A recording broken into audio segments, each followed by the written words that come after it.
Well, we're here at the Pre-Trib Conference still, and right now we've got Dr. Randall Price, a gifted archaeologist, a professor of Bible studies at Liberty University. And Randall, you've been on our program before. Well, I'm always excited whenever we have you on our Christ and Prophecy television program because you are an expert in archaeology.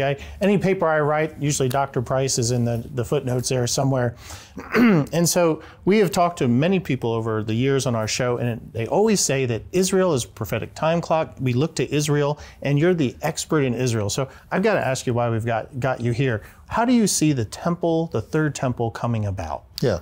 So when you think of Israel, it's kind of the super sign for the end time, because we look at all the events that are going to happen in the future, and that is the central platform for it. Everything is happening there. So if that's the stage for end time events, we need to be looking now to see how they've been prepared. But as they say, Jerusalem is the center of the world, and the temple is the center of Jerusalem, and the Holy of Holies is the center of the temple, and then they talk about the Ark of the Covenant being the center of the Holy of Holies. But God's focus is there. When He returns, Ezekiel 43 says ultimately He will return and He's going to fill the temple again, and He's going to rule from that place. That seems so far from reality today with an occupied Temple Mount, the fact that we have is a place of constant controversy, a dominant Islamic power there for 1,300 years. But it's that very thing, too, we can see what's happening. I mean, in the last, I would say, now 30 years, or maybe even more, since the temple movement came about in Israel, since we have different groups that prepared the vessels, halakhically, which means correct according to Jewish law, to be used in a temple, not just for show, but I mean actual use. You have blueprints made of the temple now, functioning blueprints. They've been around for some time. The materials for the temple, people say, where are you going to get those things? Well, fortunately, Jerusalem is all limestone, and there are quarries all over. You can see Second Temple period quarries, but there are also quarries. And there are people who certainly say, listen, money's not an object. We have enough people. One guy said, I have one man who could finance the temple, building the temple by himself. Wow. You know, so this is no problem for Judaism. They've started training the Kohanim too, right? They've been training Kohanim for some time, the priest. There are priestly schools. Terah Kohanim is one. The temple is to train some as well. There's a Davidic school of music. They do these things. So they're preparing both the Leviim and the Kohanim for this. And it's taken time. They have candidates for the high priest.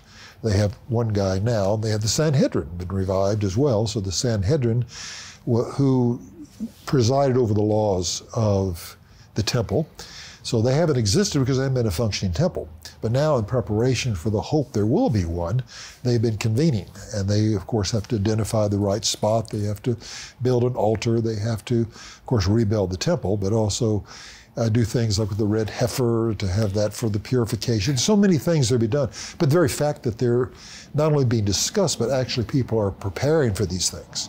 They're offering sacrifices, not on the Temple Mount, but near the Temple Mount. All these things are happening. It tells us we're getting closer all the time. But to be clear, we as believers don't look to those things as being the next prophetic sign. They are part of the end times. We're looking for Jesus Christ because only during the tribulation, after the rapture, post-tribulation rapture, do those things come to pass. So a lot of times people ask us, well, I heard about a red heifer, or I heard they're collecting building blocks. And our emphasis is, well, yes, those things are happening, but don't be distracted.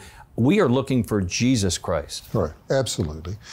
At the same time, we're looking at the signs of the times. Yes. And the rapture is a signless event. It's going to happen on God's timetable.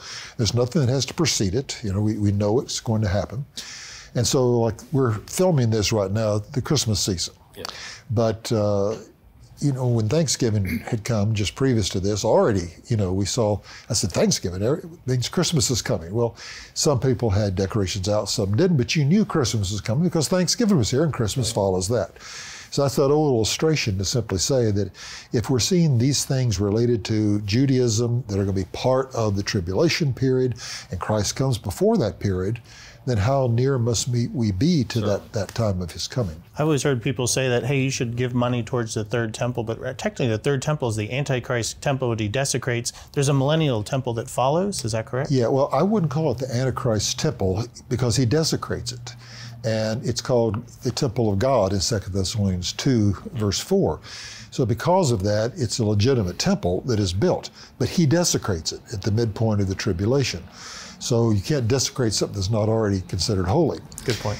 However, I wouldn't suggest people in this age give money to these causes. This is strictly a Jewish concern. The people who take that money are opposed to our brothers and sisters who are Jews, who believe in Jesus. They would persecute them. I don't want to support people who turn around and then, use it as ammunition against our own. We can support it maybe just in terms of understanding this is moving things in God's direction.